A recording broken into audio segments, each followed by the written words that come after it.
স্বামী মারা যাওয়ার সাথে সাথে কি স্ত্রীর নাকের দুল, কানের দুল, হাতের বালা এগুলো খুলে ফেলতে হবে?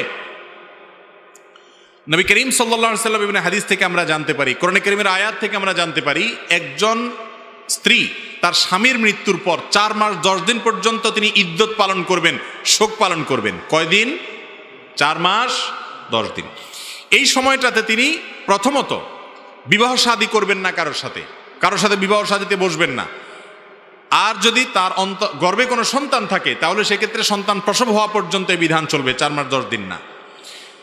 আর এই ইদ্যত পালন সময়ে 4 মাস 10 দিন অথবা গর্ভ খালাস হওয়া পর্যন্ত, এই সময়টাতে ইদ্যতকালীন সময়ে তার যে অন্যান্য বিধান আছে সেগুলো প্রযোজ্য। বিশেষ করে 4 মাস 10 দিন ইদ্যত পালনকালীন সময়ে যেই ঘরে থাকা অবস্থায় স্বামী মৃত্যুবরণ করেছেন ওই ঘরে, ওই বাড়ির আঙ্গিনার বাইরে প্রয়োজন ছাড়া যাবেন না।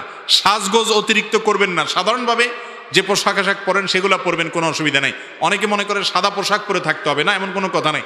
সাধারণ পোশাক আশাক তিনি যেগুলো বাসা বাড়িতে পরেন ওগুলো পরে থাকবেন। আর স্বর্ণ গহনা, আলাদা করে কোনো স্বর্ণ গহনা পরে সাজগোজ করবেন না। কারণ হাদিসে নবী করিম সাল্লাল্লাহু আলাইহি সাল্লাম স্বামীর মৃত্যুর পর স্ত্রীর জন্য যে কাজগুলো করতে নিষেধ করেছেন তার ভিতরে হলি এবং এই অলংকার ইত্যাদি এগুলো সে ব্যবহার করবে না। অনেক ওলামা ইকরাম অবশ্য বলেছেন নাকে যেগুলো আগে থেকে আছে, ছোটোখাটো শরীরে যেগুলো আগে থেকে আছে সেগুলো থাকতে পারে, নতুন করে কোনো গহনা ইত্যাদি পরবে না।